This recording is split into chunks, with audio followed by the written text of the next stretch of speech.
ámbitos. Bienvenida, Rocío. Muchas gracias por haber aceptado esta invitación. Muchas gracias por compartir y estar entre nosotros. Pues te cedo la palabra para aquello que tienes que compartirnos el día de hoy. Realmente un placer que tú estés aquí con nosotros compartiendo todo esto que ha sido tu práctica profesional en ciencias de la educación. Muy buenas tardes a todos.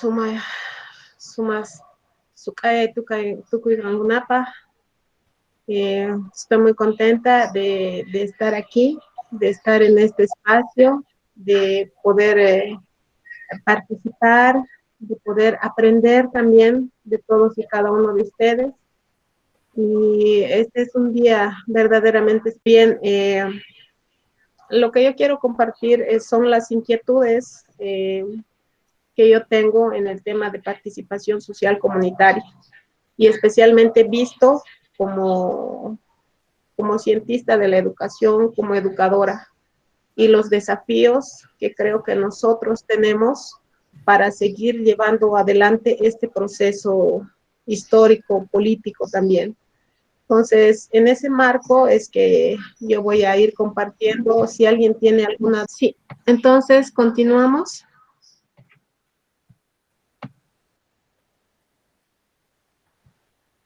El objetivo de la educación es ver a la educación también como un espacio de ascenso social, como un objetivo de acceder también a espacios que tradicionalmente en la educación antigua estaban delegados a las clases sociales altas y no así a las comunidades. Es por eso que yo recuerdo que cuando trabajas con los padres y los comunarios y te dicen, ¿y por qué quieres que tu hijo estudie? Y lo primero que te dicen es, para que deje de ser como yo. Entonces, esto, por ejemplo, es un poco doloroso porque, ¿qué quiere decir dejar de ser como yo? Es por eso que ustedes tienen una imagen, una fotografía que empieza de un tono oscuro a un tono blanco, porque buscan en la educación un proceso de blanqueamiento. No solo viene a ser un blanqueamiento de piel, sino también viene a ser un blanqueamiento de ideas, un dejar de ser quienes somos para poder ingresar a un otro espacio social más privilegiado. Entonces, en ese sentido también he buscado esta imagen para ver, para hacer una crítica también a lo que la educación hace con nosotros y con nuestras raíces. En este sentido es que pueden ver ustedes en la imagen, entramos de una manera y salimos de otra manera. Antes enseñaban los comunarios, se valoraba el saber de las comunidades, pero hoy solo tiene valor aquello que dicen los maestros. Entonces, hay un blanqueamiento, no en la piel, pero sí en las ideas. Un proceso de colonización que nos ha llevado mucho tiempo. Sin embargo, la educación desde las comunidades también ha sido vista como una llave para poder acceder a otros espacios. Es por eso, por ejemplo, que en educación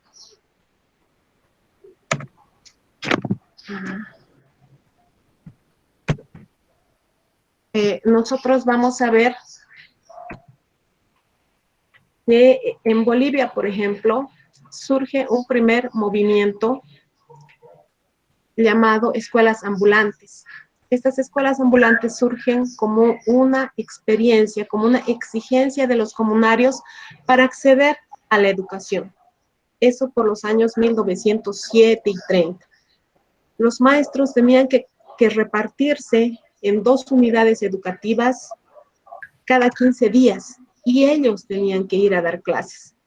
Pero esta estas escuelas ambulantes no hubieran sido posibles si es que realmente los comunarios no lo hubieran exigido a los gobiernos de turno una educación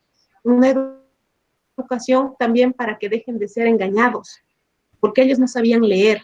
La educación estaba solamente para las élites. Entonces, desde ese momento empieza una lucha de los comunarios para acceder a la educación. Después del intento fallido de estas escuelas ambulantes, surge una experiencia mucho más prometedora. Es la escuela Ayllu de Warisata. A través de esta experiencia es que se crea el Parlamento Amauta para la participación en educación. Ya luego, en el gobierno de Toro, en el año 1931 más o menos, se denominan las juntas de auxilio escolar. Esta experiencia que tiene un tinte político, ideológico, de poder hacer que realmente la comunidad participe en educación. Entonces, ahí nosotros vemos que la participación social comunitaria no es solamente de un modelo educativo, es fruto de las conquistas de la comunidad, es fruto de luchas históricas y políticas de las diferentes comunidades.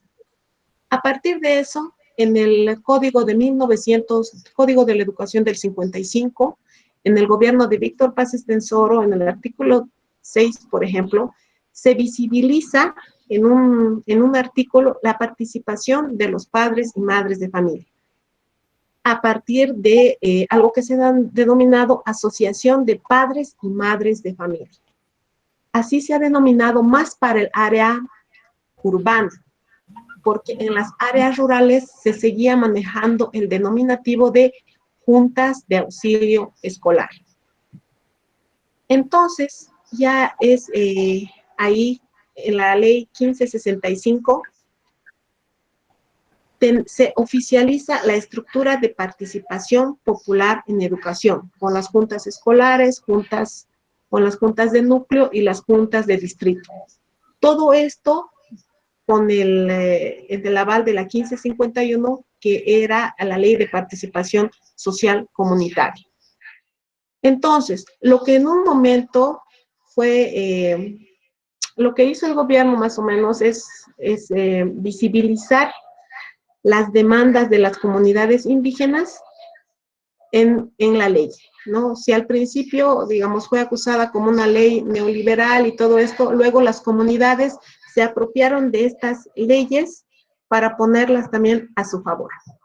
Y finalmente tenemos la ley 070 del 2010 en el contexto del Estado Plurinacional de Bolivia, que cambia el denominativo de las juntas de educación por el de participación social comunitaria, ¿no?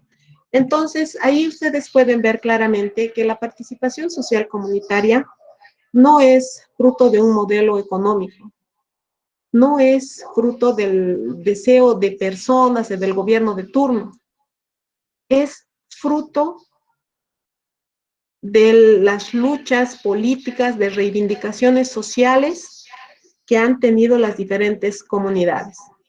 Y entonces eso es lo que nosotros estamos reconociendo, eso es lo que nosotros estamos valorando, y ese es en el contexto en el que surge la participación comunitaria. Hablar de participación comunitaria es un tema bien complejo, porque cada uno de los autores tiene diferentes miradas y matices también sobre este concepto. Entonces, el más conocido definitivamente es lo propuesto por Gento, quien nos habla de 7 niveles de participación, ¿no es cierto? Que va desde el nivel más bajo, participas cuando te informan, sí, participas, ¿no? Es el nivel más bajito, y el más alto es el nivel de la autogestión. Entonces, los pequeños resultados que voy a mostrar después han estado más en la línea de la información, de la consulta. Las escuelas más avesadas han llegado al nivel de la propuesta. Muy pocas experiencias han llegado al nivel de autogestión o por lo menos la cogestión, como es el caso de Racaipampa, por ejemplo, ¿no? Que por ejemplo, en algún trabajo de investigación decían, si parecen en un coliseo romano, evaluando a los docentes. Con el dedo arriba dicen más o menos, este profesor va o este profesor no va, sáquenlo. Entonces, en los testimonios de los maestros también se ve que hay como una resistencia también para incorporar la participación en el nivel de la cogestión. Siempre se quiere llegar solo al nivel de la información, de la consulta o la delegación de funciones, pero ya cuando llegan a un nivel mucho más alto como la cogestión o la autogestión, no gusta, digamos, a la mayoría de los maestros o a los directores, ¿no? O sea, los comunarios se están pasando. Entonces, ahí es que nosotros podemos ver también que el concepto de participación es un concepto bien amplio, con diferentes tonos y matices, y que se han ido trabajando. Los resultados, algunos de los resultados que yo voy a comentar son fruto de las investigaciones que yo he tenido la oportunidad y la suerte de acompañar en relación a la participación comunitaria en educación.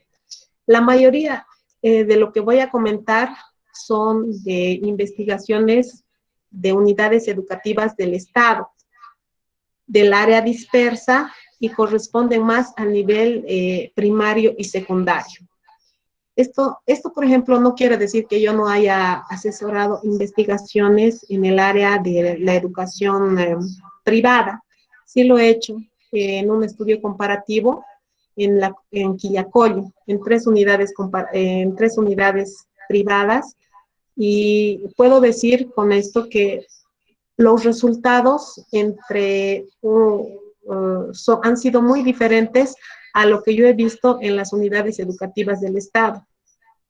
O también la participación en el nivel inicial es muy diferente a lo que sucede en las unidades de nivel primario y secundario. Pero yo voy a centrar los datos o lo que les voy a compartir ahora en el nivel primario y secundario, ¿no? Para un mejor entendimiento de los datos, se han dividido los datos en gestión administrativa o gestión curricular. Ahí pueden ver las formas de participación de los padres de familia en la administración educativa. Por ejemplo, hay un buen porcentaje de las investigaciones que muestra que hay un acompañamiento al proceso de selección de profesores. La norma nos dice que para seleccionar un maestro tiene que haber un padre de familia que avale el proceso. Y en la mayoría de las investigaciones se ha visto este resultado como recurrente, es decir, sí están en el proceso de selección de profesores. Sin embargo, una vez que, digamos, un maestro gana el proceso de compulsa docente, cuando van a las unidades educativas, muchas veces no ocupan el cargo para el que postularon. Por decir, el cargo que postularon era para quinto de primaria y aparecen en primero o en el nivel inicial. Entonces, para los padres, por ejemplo, siempre estas cosas son una sorpresa, porque ellos habían pensado que era para quinto de primaria y aparecen en primero básico o en inicial. Y esto lo hacen los directores porque les faltan cargas horarias, porque tienen que cumplir, digamos, un cierto número, pero no les explican tampoco a los padres. Entonces, por ahí, por ejemplo, empiezan una serie de conflictos con los directores y con los otros profesores, porque no les saben dar una explicación de lo que está pasando a nivel administrativo. Entonces, esto crea también algunas fricciones entre padres, maestros y director. Algo de lo que también ha sido muy recurrente en las investigaciones es, los maestros dicen que los padres controlan a los profesores en el cumplimiento de su carga horaria. Ellos dicen, esa no es su función, esa no es su atribución, sin embargo, ellos nos controlan. ¿A qué hora llegamos? ¿A qué hora salimos? ¿Por qué no hemos venido un día? ¿Por qué no hemos venido otro día? Se quieren dar como si fueran las autoridades del director, ¿no? Quieren avasallar funciones que no les corresponden. Sin embargo, estas cosas, por ejemplo, estas problemáticas, yo recuerdo muy bien que en el Oriente hay una investigación muy, muy interesante que se llama Los Maestros de Miércoles. ¿Por qué? Porque el maestro llegaba día miércoles, jueves y el viernes ya se iba y volvía a llegar el siguiente miércoles. Entonces, estas experiencias, por ejemplo, hacen que los padres de familia estén susceptibles para ver si los profesores van a llegar o no a sus unidades educativas y si van a cumplir o no, porque ellos desean realmente que sus hijos aprendan. Entonces, esto, desde mi visión, por ejemplo, es una falta de comunicación. Sin embargo, ha ocasionado muchos problemas también cuando los padres se meten a la escuela, especialmente en el ámbito administrativo. También otro de los resultados es la participación, es decisión de los directores. Entonces, es el director de unidad educativa el que realmente hace o no hace participar a los comunarios, ¿no? Entonces, es el director el que podría hacer de bisagra en estos procesos, pero dependerá mucho del estilo de liderazgo, del estilo de gestión que tenga el director para poder hacer participar. Entonces, esto ocasiona también dificultades a la hora de generar o promover la participación en educación. Otro asunto que se ha observado en las investigaciones, que no hay participación de padres de familia en la planificación del POA o del PFP, ¿no? Porque no hay canales de comunicación efectiva y porque también hay una sobresaturación de actividades administrativas. El director tiene siempre que estar haciendo un montón de papeles y funciona como de ayer para hoy.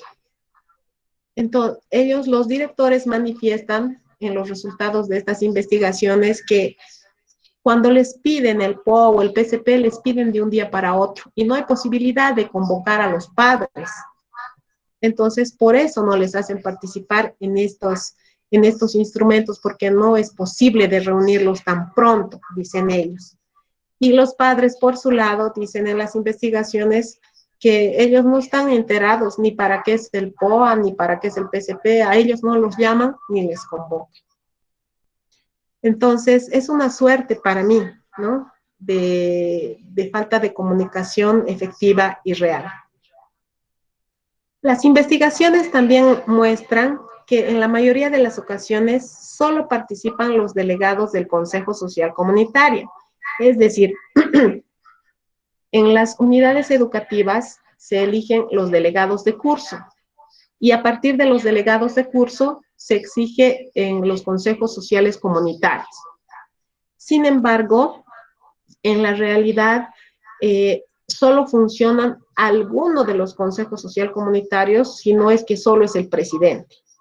Entonces, ellos van, eligen, firman, van con el director, pero solo son ellos y no hay canales de comunicación que vayan expresando a las bases lo que está pasando en las unidades educativas. Otro punto interesante dentro de las investigaciones es que dicen que se ha logrado la participación de los padres de familia en las sesiones de evaluación. Sin embargo, yo también puedo asumir que no hay investigaciones de cómo se han ido dando estos procesos de evaluación. porque en boca de los maestros, ellos comentan y dicen, pero nosotros agarramos un formulario, les llamamos a los padres un día, y bueno, esto se ha hecho, señor padre, y hacemos una lista, ahora fírmemelo, y listo. Entonces, muchos de los padres dicen, a nosotros no nos convocan, no nos llaman, o nos dicen que se los firmemos una hojita y se los firmamos. No hay una conciencia real de lo que significa la evaluación, de los aportes de la evaluación en educación. Entonces, aquí también hay una falta de investigaciones sobre cómo se está dando este proceso. Otro elemento que surge en las investigaciones y es de manera recurrente es el acompañamiento en actividades extracurriculares de la unidad educativa. Es decir, campeonatos, ferias, kermeses y todo esto, arreglar la unidad educativa, pintar, todo eso lo hacen los padres. Entonces, pareciera que hay una suerte de interés solo en la mano de obra barata de lo que puede hacer el padre, pero no, digamos, para otros procesos curriculares, ¿no? Entonces, ahí estamos. Y la gestión de los padres de familia, de los más avesados, se resume en actividades de frente a la alcaldía en infraestructura y desayuno escolar. Entonces, hasta ahí hemos podido ver como un pequeño resumen de cómo están participando los padres en lo que es la cuestión administrativa. Ahora vamos a ver algunas formas de participación de los padres en actividades curriculares. Para los padres, por ejemplo, una buena forma de participar, ellos dicen, nosotros participamos ayudando en las tareas escolares. Entonces, hay una percepción también de los padres de creer que con hacer la tarea ya han colaborado. Y bueno, ahí está su aporte, digamos, ¿no? También nos mencionan que hay participaciones como autoridades en la unidad educativa. El hecho de ser consejo social comunitario ya es para ellos una forma de participar. Se han hecho elegir y ahora están participando. Entonces, para ellos también ya es una otra forma de participación, como tú puedes ver. También ellos mencionan que la participación en actividades extracurriculares, campeonatos de fútbol, las ferias costumbristas, la kermés y todo esto, ya es también una otra forma de participación. Ellos dicen, cuando vamos a hablar con los profesores para ver cómo están nuestros hijos, también es una otra forma de participación, porque nos estamos preocupando por nuestros hijos. Quizá de los resultados que menos se ha podido ver es la participación en los contenidos curriculares contextualizados. Esto es lo que menos mencionan los padres, por eso me he dado el trabajo de copiar el testimonio de una madre de familia que dice, soy una mujer que toda mi vida he trabajado en mi chaco plantando coca y otras plantas, como la yuca. Una vez mi hijo me preguntó cuál era el proceso que yo realizo para plantar la hoja de coca, qué rituales hacía cada mes con la coca. Con todos esos conocimientos hizo su trabajo. Me puse contenta cuando he visto que puedo ayudarlo con algo que yo conozco. Es lo que puedo contar, cómo mi trabajo ha ayudado a mi hijo. Es una tesis que estoy acompañando, que es de las compañeras Juana y Mirta. Pero hay muy pocas investigaciones que reflejen la participación de los padres en el ámbito curricular. Entonces, a ver, hay algunas conclusiones en torno a la participación de los padres en educación. Los padres no participan por el factor trabajo o la predisposición según el tipo de actividades. Entonces, ellos dicen que El trabajo en educación es del maestro. No, ellos no, digamos, no tendrían por qué participar en la enseñanza o algo así, porque es el maestro el que sabe. Ellos dicen, nosotros, ¿qué podríamos ayudar? Si ellos son los que conocen, los que saben, ellos son los expertos en educación. Entonces, muchas veces lo que hacen los padres es irse a trabajar todo el día, dejan a los niños, a los jóvenes, y ya no hay tiempo ni de ayudarles, ni de saber lo que están haciendo, ni cómo les está yendo en la escuela. Otro, otro factor es que los padres confunden sus deberes, se dedican más a lo económico y al control excesivo del tiempo de los profesores. Es decir, como juntas escolares, a pesar, por ejemplo, que en la ley SAFCO se prohíbe cualquier tipo de cobro al interior de la unidad educativa, eh, los padres hacen aportes propios para poder comprar algo, ¿no? Para poder dotar de algo a la unidad educativa porque ven que no hay. Entonces, los padres le dan una prioridad a la cuestión económica, ¿no? De cobrar, de hacer esto, y se centran más en eso y olvidan lo otro.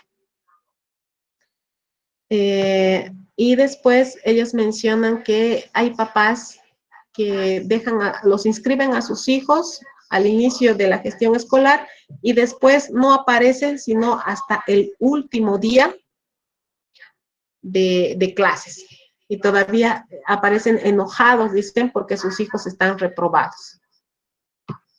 También se puede ver que el factor lingüístico, es decir, muchos de las comunidades a las cuales van los maestros a trabajar son comunidades quechuas, pero muchos maestros no hablan el quechua o no hablan aymara, la lengua de origen. Entonces no hay entendimiento, no, porque no hay buena comunicación. Los padres dicen, yo no entiendo lo que me habla el profesor, y cuando le pregunto, por ejemplo, a mi hijo, me manda una notita o algo, mi hijo dice, esto es para que yo lleve esto, para que yo lleve aquello, y también les engaña, ¿no? Entonces, el factor lingüístico es algo que tampoco permite una buena fluidez para hacer que los padres participen. La otra cuestión es el factor de responsabilidad o compromiso. El ser consejo social comunitario es una cuestión de compromiso con la educación de sus hijos, porque por este servicio el padre no recibe ni un centavo. Entonces muchos padres se quejan y dicen, ¿y de qué voy a vivir? Tengo que mantener a mi familia. Por tanto, no puedo estar todos los días en la escuela. Y entonces ahí tú ves que hay cosas que necesitan agilizarse, pero sin embargo el padre dice, yo voy a venir cuando pueda, cuando tenga tiempo, porque el resto del tiempo yo tengo que estar trabajando. Otra conclusión es que no permite la participación de los padres en la escuela es la formación de los en el rendimiento escolar de sus hijos. Es decir, los profesores esperan que los padres apoyen en la cuestión curricular, ¿no es cierto? Sin embargo, los padres dicen, ¿yo qué le voy a apoyar si yo solo he llegado al primer o segundo curso? Entonces, y el profesor quiere que yo le ayude a hacer sus tareas. Yo no puedo ayudarle porque yo no sé. Entonces, el profesor es el que a él le pagan, pues él tiene que estar encargado de la educación de mis hijos. Otro aspecto que influye en la participación de los padres en la escuela es la desintegración familiar. Quiere decir que muchos padres o han emigrado o los padres se van al campo y dejan a los niños al cuidado de otras personas o del vecino, y una vez por semana les llevan papa, les llevan las provisiones para que los niños cocinen solos. Esta es una realidad que se está viendo en las escuelas. Los niños viven solos, comen si comen, cuando pueden, donde pueden, o se cocinan lo que pueden, pues con lo que sus papás les dejan. Entonces, los padres dejan a los niños para que los niños hagan lo que puedan, ¿no? Entonces, y es en este contexto en el que tienen que estudiar. Entonces, tampoco se puede pedir la participación de los padres en la escuela. La comunicación limitada entre profesores y padres de familia en los procesos de desarrollo curricular. Bueno, como ya hemos mencionado, no hay muy buena comunicación entre padres y profesores. Ellos desean que, los profesores desean que los padres les acompañen en las tareas, pero los padres dicen, esto es deber del profesor, no de mí, porque además yo no sé, ¿no? Entonces, esto ocasiona cierto malestar también en los profesores, quienes dicen, ay, los padres, pero no se interesan en la educación de sus hijos, ¿no? Y nos los dejan aquí nomás, no les apoyan ni nada.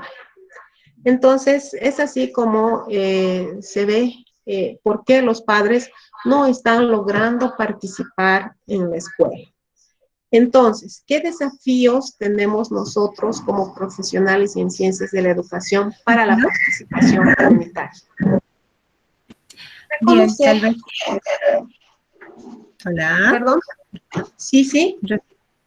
Tal vez podríamos pasar a la anterior diapositiva y parar un ratito ahí porque creo que aquí empieza lo importante, o sea, de tu disertación en esta nueva.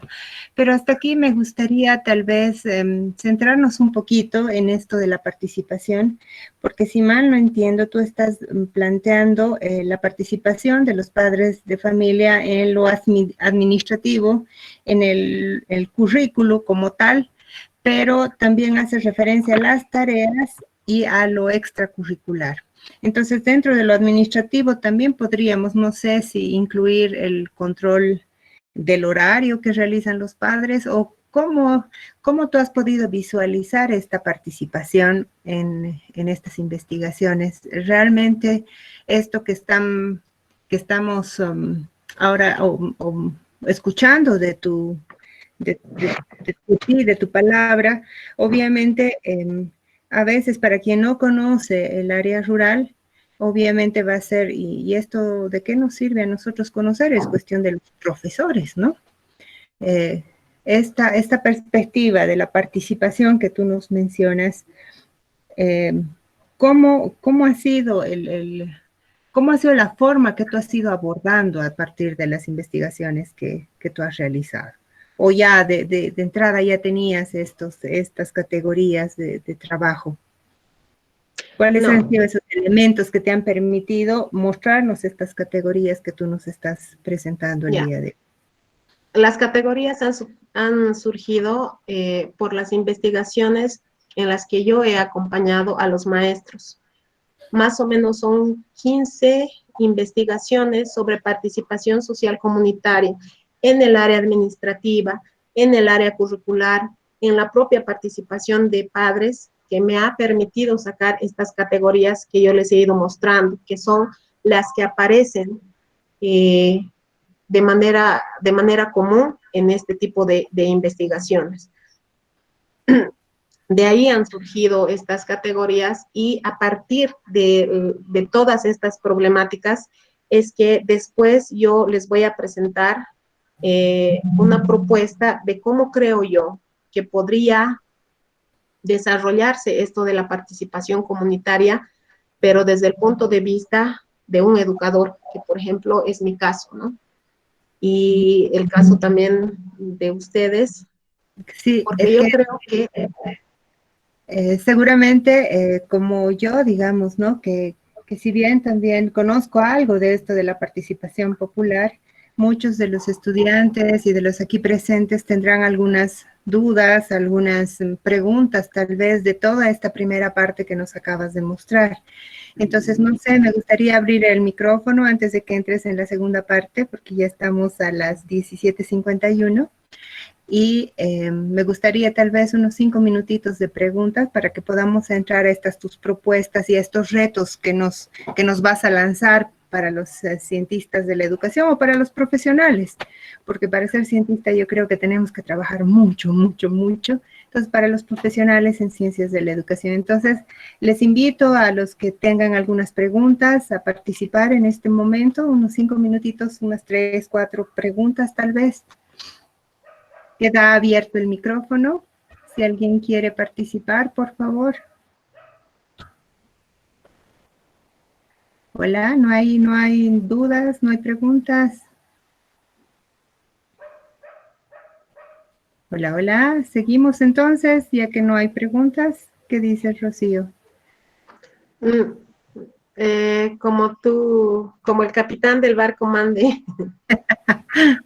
Bien, estoy aquí esperando que alguien pueda hacer alguna pregunta porque creo que si bien nosotros miramos la educación solamente desde la ciudad, considero que un buen espacio laboral es justamente el área rural, porque ahí es donde hay más necesidades. Claro que sí, Mirlen, por favor, te invito a participar, a abrir tu cámara para que puedas hacernos llegar estas preguntas. Muchas gracias. Te escuchamos, Mirlen.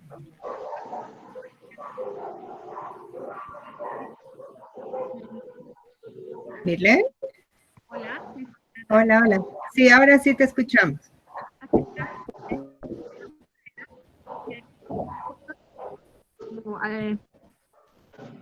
Como estudiantes de las ciencias de profesionales, ¿cómo podríamos aportar en tiempos de pandemia en la educación? ¿Cuál sería nuestro proyecto para poder...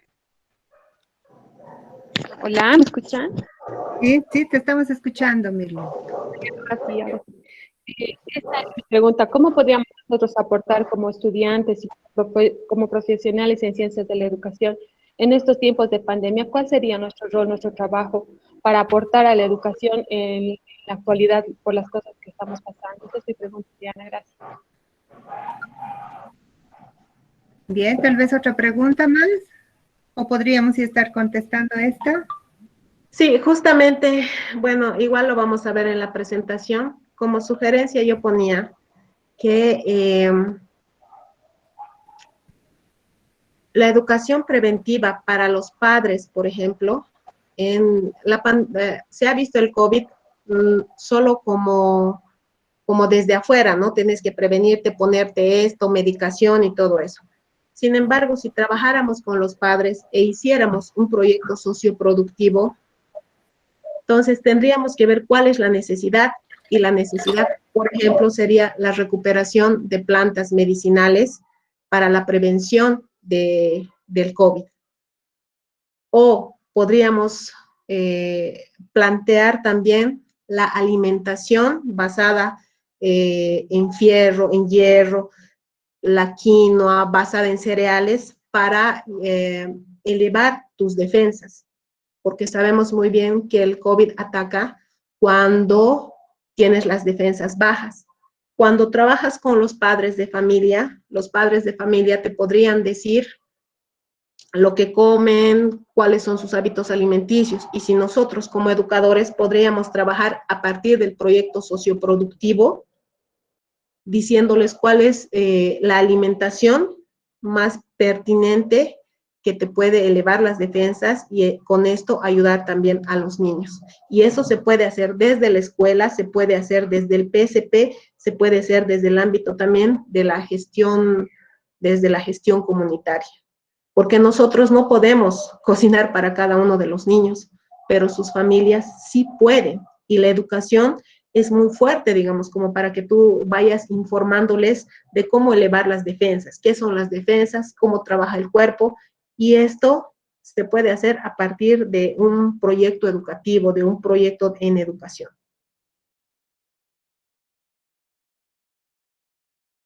Bien, Eliana.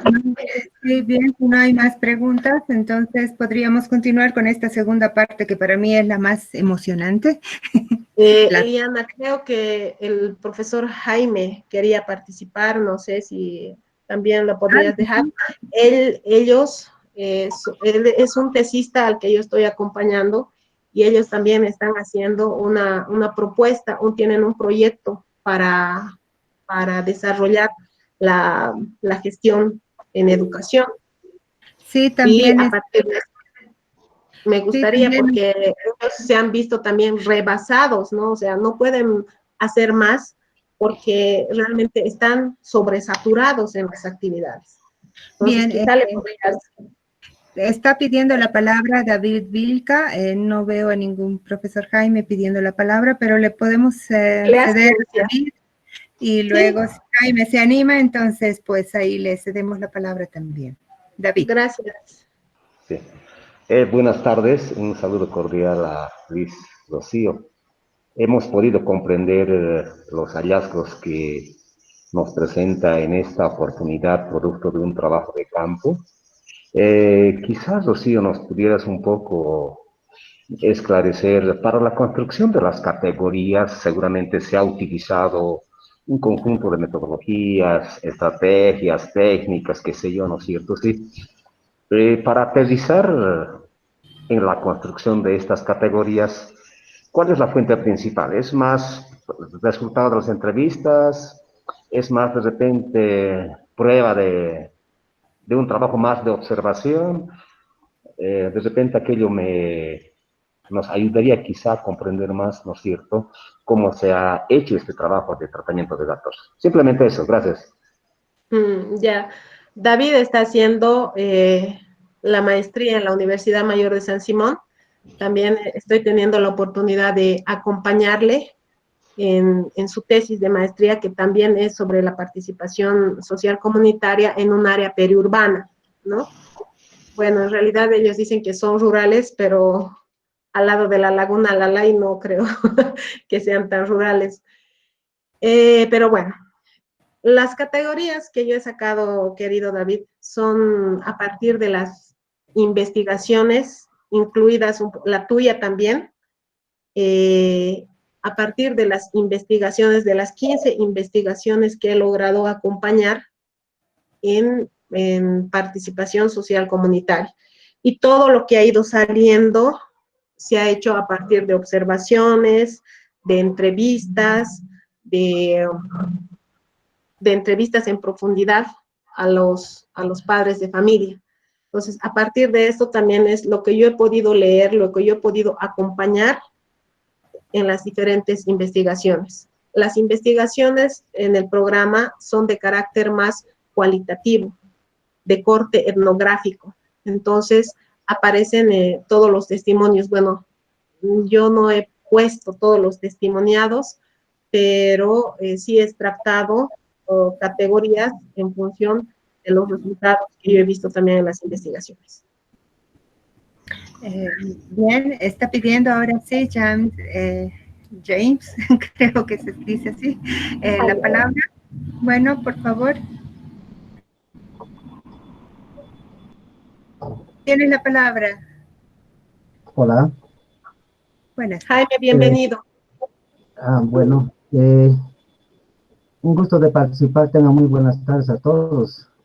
Respecto al trabajo realizado sobre la participación en la unidad educativa, en concreto en la unidad educativa 23 de marzo, el trabajo que se ha realizado con padres de familia, para nosotros como administradores ha sido un poco complejo, porque hemos tomado en cuenta 4 componentes, los cuales eran planificación participativa, era participación de padres de familia, la formación de padres de familia, currículum y evaluación. En el trabajo, en el transcurso del tiempo que hemos estado investigando, no hay un material referente, teorías referentes a los 4 componentes en su conjunto. Tal vez hay 2 componentes, 3 componentes, hay más.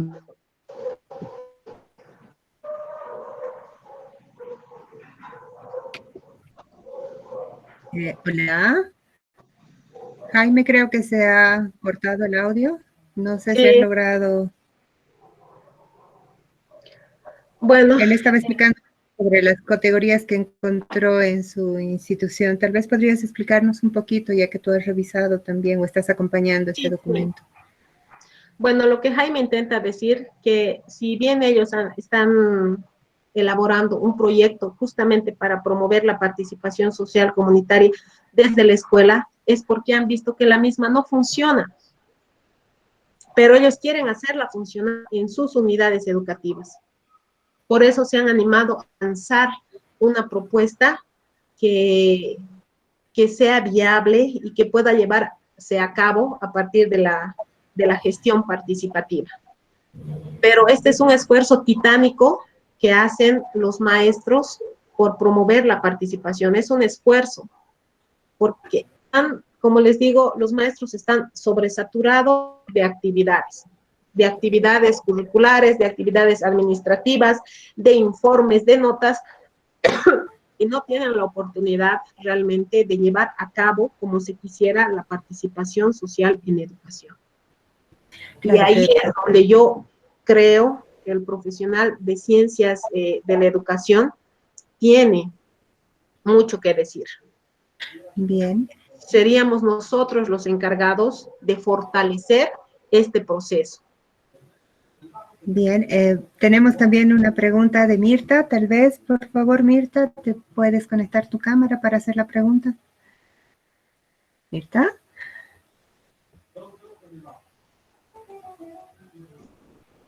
Mirta Carvajal, por favor, ¿puedes participar? También puedes Hola, hacer. Hola, buenas hola. tardes. Espero que se escuche. Se me va mi señal a cada momento. Bien, le quería preguntar a la licenciada Rocío, ¿qué recomendaciones nos podría otorgar para que los profesores lo tomemos en cuenta para tal vez incorporar la participación de los papás, porque por más esfuerzos que realizamos, prácticamente logramos del 100%, tal vez un 20% en la participación para el desarrollo curricular de nuestros estudiantes? Y dar algunas recomendaciones de repente para que tomemos en cuenta y también socializar esa recomendación para que los padres lo tomen en cuenta y se puedan unir a lo que es la participación, ¿no? Con la finalidad de mejorar la educación en sus hijos. Gracias, esa sería mi duda. Bien. Eh, el trabajo de Juanita, por ejemplo, han hecho una investigación muy interesante sobre el aspecto curricular de cómo están participando. Y es efectivamente lo que ella dice.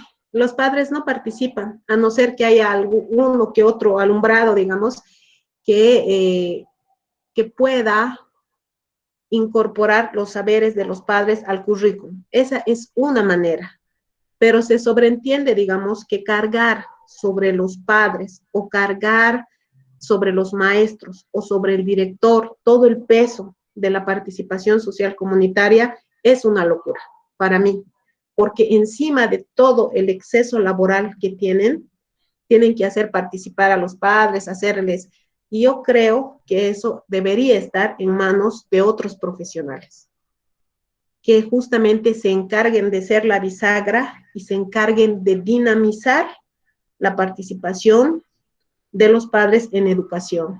Y que yo creo que un profesional en ciencias de la educación podría hacer, digamos, de bisagra para poder unir lo que es el plan de desarrollo, el proyecto sociocomunitario productivo, por ejemplo, y el plan de desarrollo curricular.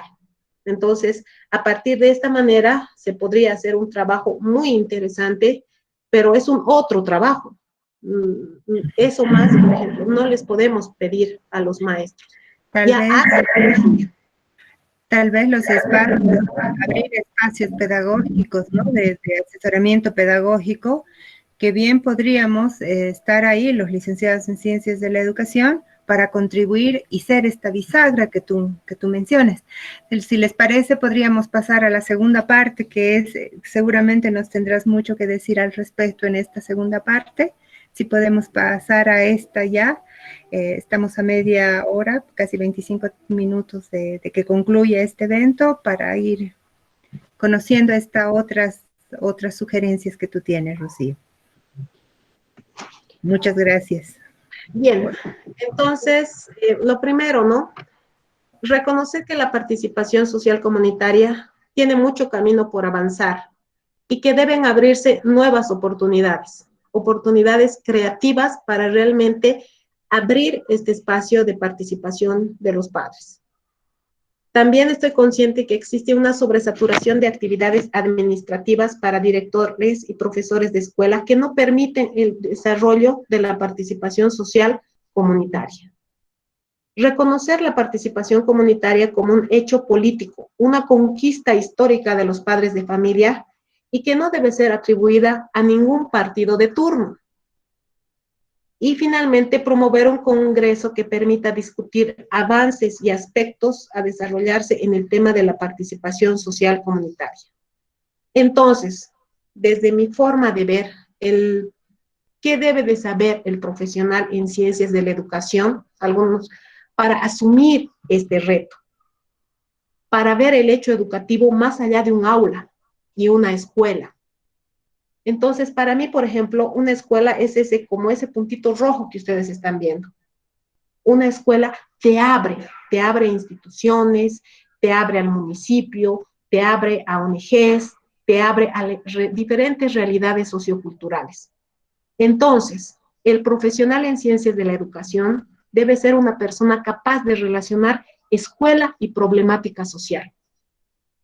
Por ejemplo, tiene que tener un perfil necesariamente investigador, un investigador, pero no un investigador clásico. Tiene que ser un investigador que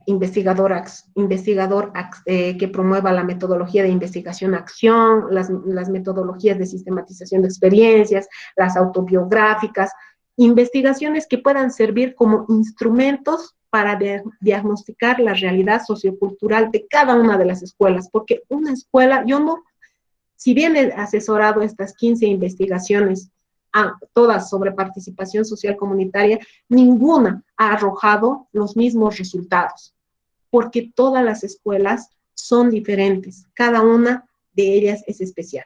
Por eso, esta persona debe ser capaz de relacionar escuela y problemática social. Hace rato preguntaba la compañera, ¿no? ¿Cómo haríamos? Educación familiar como medida preventiva para prevenir el COVID-19. Enseñar a las familias qué alimentos consumir para fortalecer las defensas. ¿Qué son proteínas? ¿Qué son vitaminas? ¿Qué es el zinc? ¿Qué es el selenio? ¿Cómo ayudar a los niños a fortalecer su sistema inmune? Esa es una buena forma de prevenir desde adentro, no cuando ya se está con la enfermedad, que podría ser otro. Actualmente se está desarrollando, se ha sacado el PCP y se ha puesto en educación el plan de contingencia para prevenir la violencia. Ya se tenía en las escuelas un plan de convivencia armónica que tenía como propósito mejorar la convivencia, pero es como un documento más. Entonces, si realmente hubiera sido hecho, si se hiciera de forma participativa con los padres, tendríamos que tener resultados desde el aula, porque la violencia no es solamente pegar, la violencia es decirle a un niño, pucha, qué bueno eres también, porque los demás son malos. Entonces, habría que mejorar desde el lenguaje, las formas, hacer escuelas mucho más amorosas si quieres, pero eso parte desde poder leer el diagnóstico de cada una de las escuelas. Y es por eso que yo digo que este profesional tiene que ser, por un lado, experto en investigación, por otro lado, experto en proyecto, y por otro lado, tiene que ser capaz, tiene muy propositivo, para realmente poderle dar soluciones a las problemáticas que se van presentando. Y yo creo que cuando se abra, porque tiene que abrirse un congreso en educación, ahí tenemos que tener la mirada muy clara dónde podemos participar. Entonces, otro problema que se está viendo actualmente es la problemática medioambiental, pero en las escuelas es trabajada desde el papel y desde el discurso. No hay, por ejemplo, yo he visto, ¿no? Siguen utilizando la goma eva, siguen utilizando el papel celofán, sin darnos cuenta de la cantidad de agua que se consume para la fabricación de este tipo de papel. Entonces, no hay una verdadera reflexión sobre la problemática medioambiental. Si nosotros trabajáramos con los padres de familia, entonces la formación debería ir más allá, la reflexión, porque las costumbres vienen desde la casa. Entonces, no podemos querer abordar en la escuela toda una costumbre también. Entonces, cuán importante es poder trabajar también con las familias, ¿no? Por otro lado, las planificaciones en solitario no sirven. Por eso es que el cientista de la educación tiene que tener un manejo en metodologías participativas, contextualizadas y diversas. Porque no es lo mismo trabajar con los padres del Calver que trabajar con la unidad educativa Vicente Cañas de la zona sur, ¿no? No es lo mismo. Hay que saber ubicarnos, hay que saber cómo realmente poder trabajar con los padres. Y para eso, pero hacerlo de manera, nosotros llevamos el conocimiento técnico, pero las necesidades vienen desde los padres. Y como educador creo que nosotros tenemos que tener la mirada muy aguzada, tenemos que tener el oído también para saber escuchar qué es lo que están queriendo los padres. Y nosotros poder poner en un documento para eso desarrollarlo en la escuela. Entonces, cuán importante es que este profesional sepa y tenga todos los elementos de metodologías, de diversidad de metodologías participativas para el POA, para el PCP, para el proyecto de la alcaldía, para todo esto. Asimismo, por ejemplo, se ha visto que uno de los aspectos deficitarios en la participación de padres y madres está en la gestión curricular. Para ello se requiere un profesional capaz de proponer currículos locales y que estén relacionados al PCP, al PDC, al PAP, que no sé si es PAP o PAT ahora. Entonces, ese lenguaje lo tiene que conocer un profesional en ciencias de la educación. Poder articular toda la realidad social al aula. Entonces, ahí yo creo que sí estaríamos haciendo un gran aporte. Ahora se ha intentado, lo han intentado, pero todavía no se puede llegar al aula, porque hay dudas y no hay, digamos, como un profesional que te asesore de cómo podrías hacer.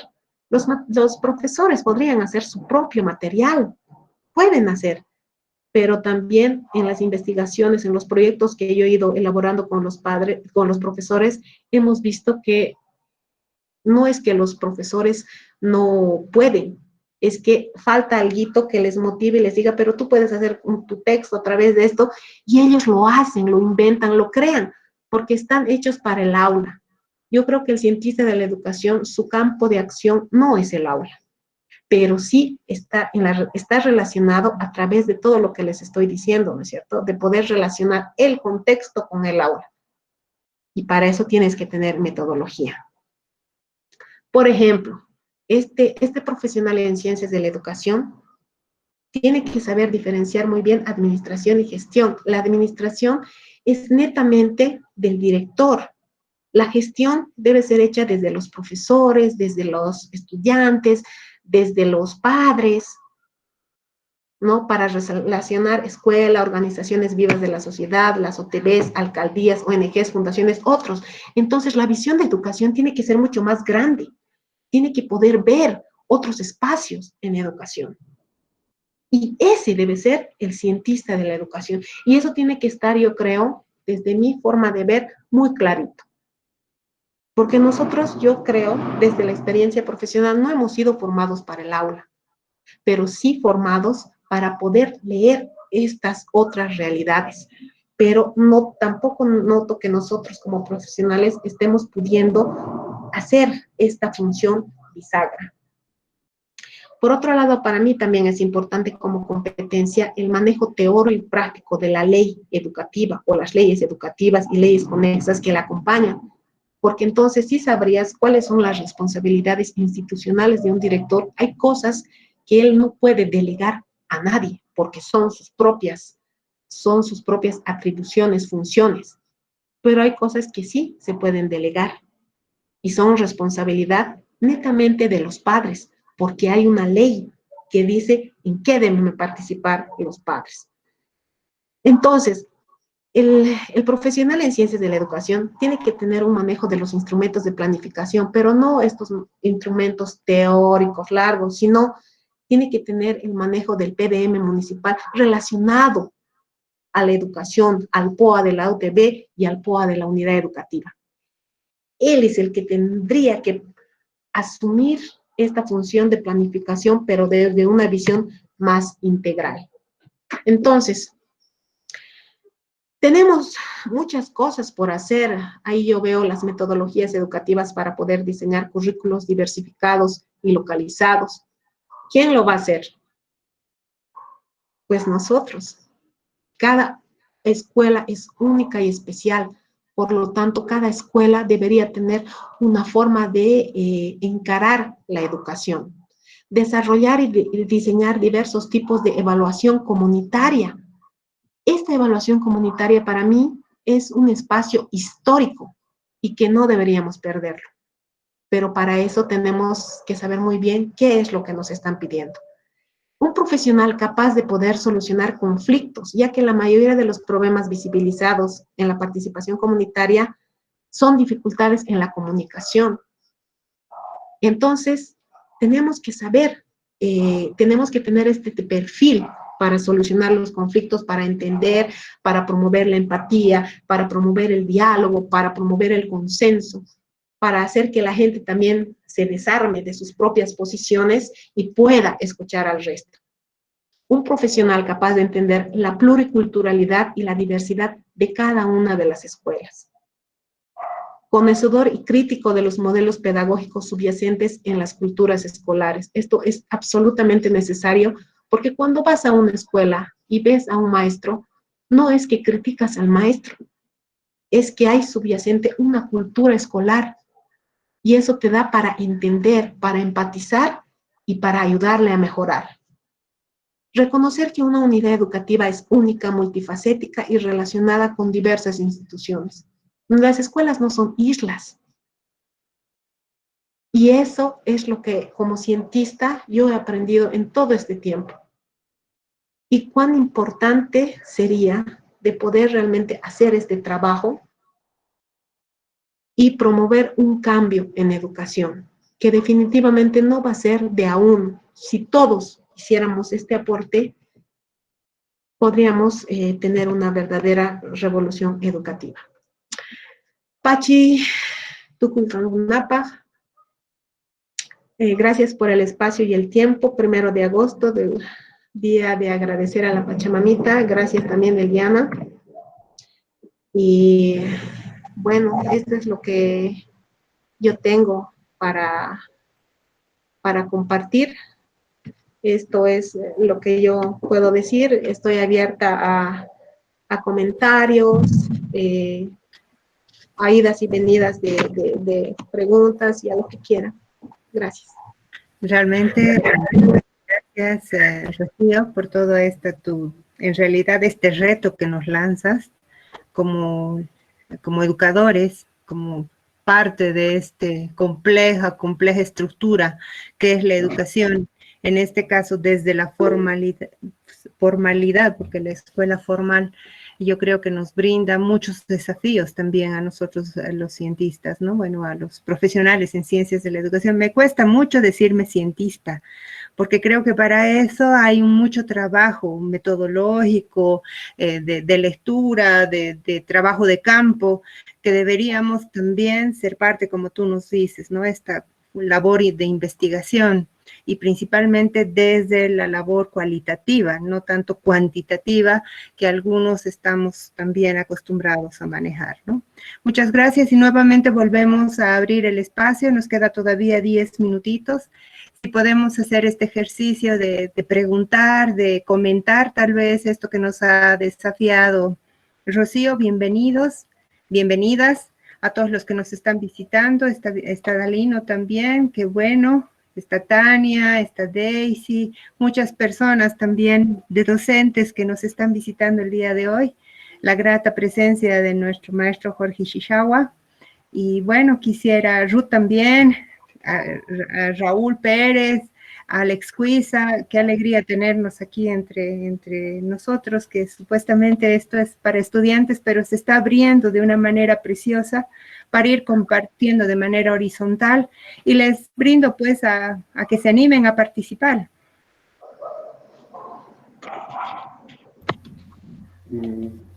Si me permite, Diana. Claro, por favor, Adalino, tu camarita. Perdón, primero felicitarle a Rocío por su brillante exposición y sistematización de lo que es la participación social en las escuelas. Y prácticamente sí es un trabajo pendiente, aunque la reforma educativa anterior del 1565, del 94, ha sido, digamos, la pionera en poder desarrollar esto. O sea, por primera vez la participación social se legalizó en la escuela con la 65. En este último tiempo es muy difícil la incorporación de otros actores al sistema educativo. Todos sabemos que existe ahí toda una estructura cerrada del magisterio que no permite el ingreso de otros profesionales. Prácticamente con la definición de educación comunitaria productiva, se ha cambiado de paradigma. O sea que estábamos en presencia de, que se podría decir, una educación, es el paradigma socioeducativo, que va en contraposición al paradigma didactista o curriculista, que es la que está hegemónicamente y vigente en las escuelas. O sea, están los profesores más preocupados de cumplir su programa y no están reflexionando en educación. Y eso también pasa en la carrera, en nuestras carreras y en humanidades, ¿no? Mis colegas están más preocupados de culminar su programa en vez de pensar en el sistema de vida, que eso sí es educación. Lo mismo pasa también en los sistemas, o sea, en la educación regular, en las escuelas, ¿no? Porque están más preocupados en terminar su programa por cuestiones de pago, todo eso. Y no estamos pensando en educación. Y esa es una de las deficiencias actuales, ¿no? En tiempo del COVID. Están solamente como defendiéndonos de una desgracia y que nos está encapsulando nuestra casa y está encapsulando nuestro cerebro. Está encapsulado nuestro cerebro porque está encapsulado ahora a una metodología virtual y no nos estamos dando lugar a pensar desde otro paradigma y como debería de ser. Y además estamos negando nuestra capacidad ontológica del cerebro. Los psicólogos, los pedagogos actuales, los cognitivistas más que todo, nos han hecho creer que el cerebro es una suerte de una caja cognitiva. Pero no, el cerebro también es una caja simbólica, es una caja ambiental, es una caja ecológica. No hemos visto ontológicamente que nuestro cerebro está vinculado a una suerte de exocerebro al medio, y es ese cerebro que se está mutilando en este tiempo. Y los pedagogos, creo que yo no soy pedagogo, no están reflexionando este hecho. O sea, no están reflexionando este hecho de cómo se está mutilando gran parte de la estructura cognitiva, de estructuras ambientales y ecológicas, encapsulando las estructuras estrictamente cognitivas. Y en nuestra casa, o sea, en humanidades, ahí con mis colegas, está pasando ese fenómeno. Más preocupados del programa de su aprendizaje antes que de pensar educación. Y si la universidad está así, ¿cómo está la escuela? Es una cosa muy complicada. Los profesores no pudieron entender que cambiaron de paradigma, del paradigma didactista y curriculista al paradigma socioeducativo, y no lo entienden hasta ahora, porque eminentemente la educación debía haber sido siempre un problema socioeducativo. Y es ahí donde Rocío tiene suficientes elementos para poder pensar la educación desde un paradigma estrictamente socioeducativo, y los científicos de educación lo podían pensar de esa forma. Bueno, no quiero ser acaparador de la palabra, solo quería estallar y felicitar a Rocío por su brillante exposición y la puesta en escena que nos da de este tema de la participación social en la escuela, que últimamente se ha ido minimizando o se ha ido politizando. Y el tema sirve solamente para poder plantear cuestiones políticas, pero no educativas. Y a mí lo que me alarma es eso, los temas que plantea Rocío en temas de articular un programa educativo, no creo todavía, porque las escuelas, a partir del concepto que tienen de los padres de familia, siguen en el viejo concepto juntas de auxilio escolar, o sea que deben de auxiliar la acción del profesor. Y ese paradigma aún no se ha cambiado y no sé qué podemos hacer respecto a eso, ¿no? Y los cientistas, también les comento que tienen poco espacio en las escuelas, desde la ley. Eso también es otro elemento que hay que reflexionar. No sé dónde ha trabajado Rocío, pues yo sé que no les dejan entrar ni a pedagogos ni a psicólogos al sistema educativo. Y ese es un tema que también hay que reflexionarlo a nivel ya de legislación laboral. Y eso debería ser otro tema de debate. Bueno, quiero dejar ahí. Gracias, por favor. Muchas gracias. Tal vez Lilian, solo decirle a Dalino que es verdad que en la normativa anterior o en esta normativa no tenemos espacio.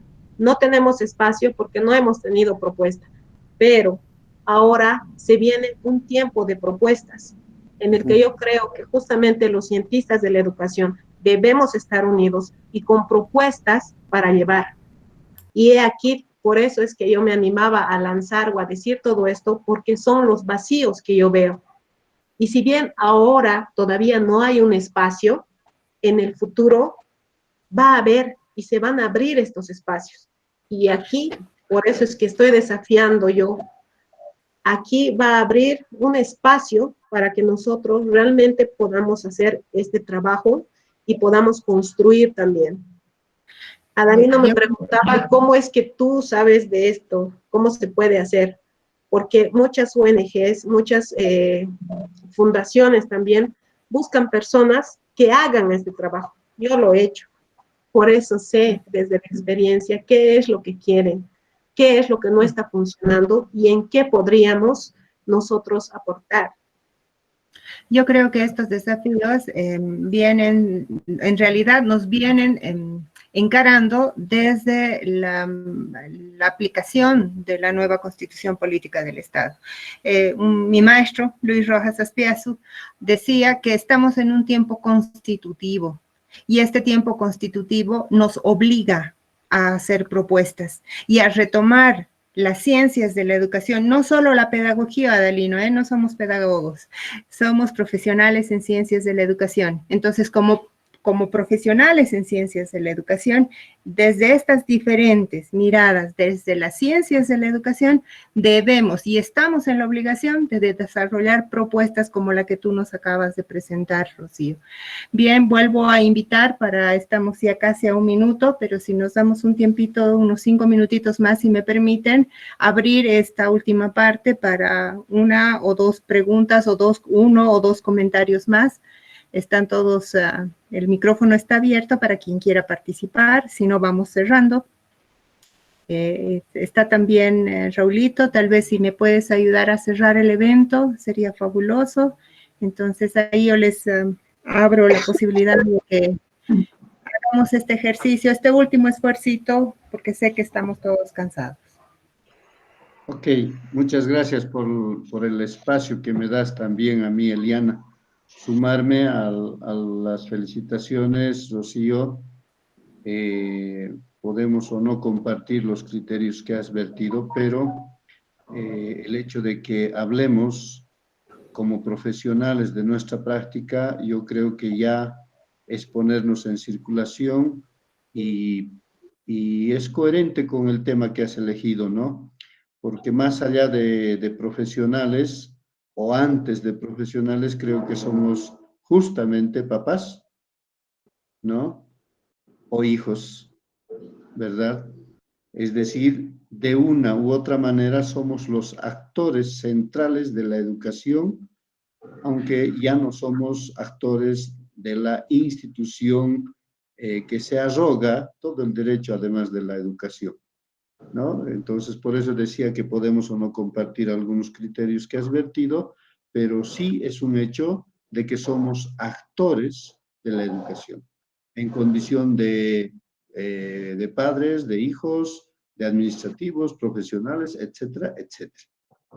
Entonces, me provocó también las siempre polémicas y aguzadas ideas que Adalino lanza. A él también agradecerle que participe de estos eventos y como en esta ocasión se atreva, yo aplaudo siempre su atrevimiento de jalarnos de las orejas. ¿Por qué no estamos haciendo nosotros como educadores esta y aquella otra cosa, ¿no? Como cientistas o como nos denominen, como verán ahí también hay una serie de adjetivos, nominativos y bueno, una serie de conceptos que nos atribuyen y nos desafían al mismo tiempo. Agradecerte entonces también, Adalino, por estas siempre oportunos atrevimientos que tienes. Hay este tema de la participación, este tema de la educación, tú lo decías, Eliana, es complejísimo, complejísimo. Entonces, estos conversatorios creo que deberíamos puntualizar un poquito más, ¿no? No sé, pero es tan difícil hablar de la particularidad cuando sabemos que está absolutamente imbricado en lo que es la cotidianeidad, y la cotidianidad es la vida misma. Y en ese sentido es difícil, pues, hablar, por ejemplo, con términos tan académicos, ontológico, epistemológico, etcétera, ¿no? Cuando nuestra población de nuestro interés son estos compañeros que nos están acompañando, que se están empezando a formar y necesitan al menos vislumbrar espacios mucho más flexibles, amigables, ¿no? Que no nos distancien, sin embargo, de la ciencia, porque la ciencia no tiene que ser altisonante, creo yo. Creo que se puede hablar en términos todavía más familiares. Es cierto que tenemos que hablar de ontología, de noceología, de epistemología, es cierto, pero necesitamos también bajar el tono de estos discursos para entender este fenómeno y operar sobre él, operar en el sentido de transformarlo conforme a nuestros intereses. Y cuando digo nuestros intereses, estoy hablando de colectividades específicas, ¿no? Pero que en algún momento también tenemos que unir nuestros intereses en cada vez espacios o intereses un poquito más colectivos, hasta ser nacionales e internacionales. Entonces, por eso es complicado la educación. No es cuestión de lanzar una idea y ya está solucionado el tema. Un proyecto. No es así. Es complejísimo. Y si bien le damos en el clavo, como se puede decir ordinariamente, ese golpe de suerte que podemos tener sigue siendo coyuntural, porque mañana viene otra novedad, otro desafío, y tenemos que actuar otra vez en consecuencia. Nuestro producto, permítanme decirlo, nuestro producto, es decir, lo que nosotros hemos podido contribuir a una determinada formación, mañana en 2 trancos se puede revertir si es que tiene alguna limitación, una debilidad, etc. Entonces, por eso es complejo la educación, ¿no? Y no tenemos que arrogarnos el derecho de que nosotros, los cientistas, o no sé qué nombres tenemos, somos los educadores, ¿no? No, apenas somos los acompañantes. A nosotros también nos falta que nos eduquen, ¿no? ¿Quién nos va a educar a nosotros? Entonces es tan compleja esta vaina, tan fregada, tan desafiante, pero también tan apasionante. Espero que con esas cosas así genéricas también al mismo tiempo, compañeros, particularmente los que están en la carrera de Ciencias de la Educación, los que están iniciando su formación, les ruego no suelten este ritmo y felicitarte también, Eliana, a modo de cerrar este ciclo, esta sesión. Muchísimas gracias por invitarnos, muy lindo, felicidades.